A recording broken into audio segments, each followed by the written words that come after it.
And gold buyers, మీ కష్టాల్లో నమ్మకమైన మీ ఆత్మీయ నేస్తం. తర్వాత మనం కృష్ణ గారు సంచలనానికి మారిపోయారు అనుకున్నాం కదా sir. So Alluri Sitaramaraju cinema తీయాలని ఆయన అనుకున్నాడు. అనుకుని ఎన్టీ రామారావు గారి దగ్గరికి వెళ్ళారు. ఎన్టీ రామారావు గారి దగ్గరికి వెళితే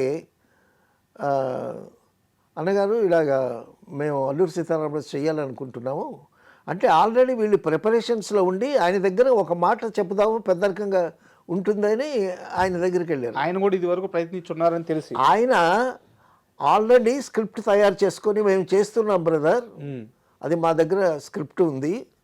ఎందుకు ఆపానంటే అందులో కమర్షియల్ ఇంగ్రీడియంట్స్, అందులో ఒక పాటలకి స్కోప్ లేదు, ఒక డ్యూయట్ స్కోప్ లేదు.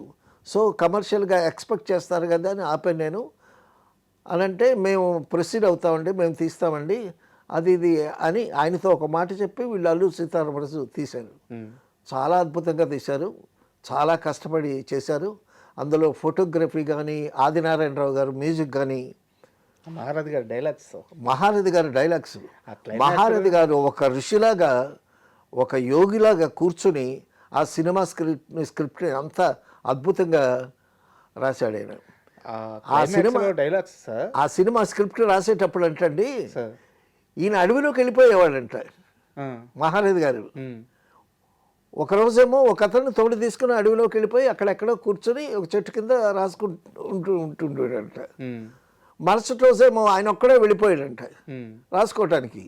ఇక ఆయన ఏ అడవిలో ఎక్కడ ఏ చెట్టుకి పక్కన ఏ పుట్ట దగ్గర ఉన్నాడో వెతుక్కోవటానికి సరిపోయిందట. అంటే అలాగా అంత కష్టపడ్డారు కాబట్టి ఆ క్లైమాక్స్ డైలాగ్స్ సార్ కృష్ణ గారు అంటే నెక్స్ట్ జనరేషన్ కూడా నా జనరేషన్ నెక్స్ట్ జనరేషన్ కూడా అవునవును చిన్న చిన్న పిల్లలు అవును అల్లూరి సీతారాం డైలాగులు చెప్తున్నారు. అవునవునవును వాళ్ళు ఆ సినిమా చూస్తున్నారు. అవును అంటే ఆ సినిమా పాతబడిపోవట్లేదు, కృష్ణ గారి నటన పాతపడట్లేదు. అవునవును ఎప్పటికీ అజరంబరంగా ఆ సినిమా అలాగే నిలబడి. తర్వాత ఆ గెటప్ అల్లూరి సీతారామరాజు గెటప్ మనం అల్లూరి సీతారామరాజు చూడలేదు కానీ ఆ గెటప్ ఎంత బాగుంది. అవును. తర్వాత అల్లూరి సీతారామరాజు సినిమా తీశారు. తీసిన తర్వాత ప్రివ్యూస్ చూపిస్తారు కదా, చక్రపాణి గారికి సినిమా చూపించారంట. చక్రపాణి గారికి సినిమా చూసిన తర్వాత చక్రపాణి గారు ఏమి రియాక్షన్ ఇవ్వలేదంట.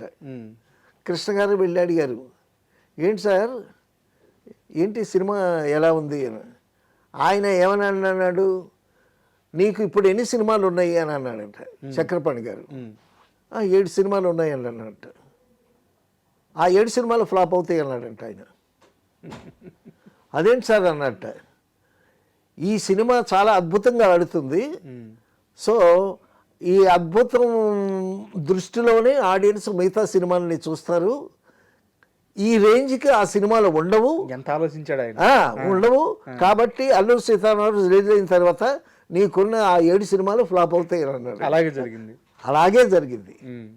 అలాగే జరిగింది. అంటే దురదృష్టి అంటావే, చక్రపాణి గారు మహామేధావి. చక్రపాణి గారి మాట అంటే నాగిరెడ్డి గారికి వేదం. అలాగే జరిగింది. ఆ తర్వాత అనుకుంటా చాలా గ్యాప్ వచ్చింది కృష్ణ గారికి. తర్వాత ఒక సినిమా తీసి 100 days ఆడిన తర్వాత మళ్ళీ ఆయన కంబ్యాక్ ఇచ్చారు.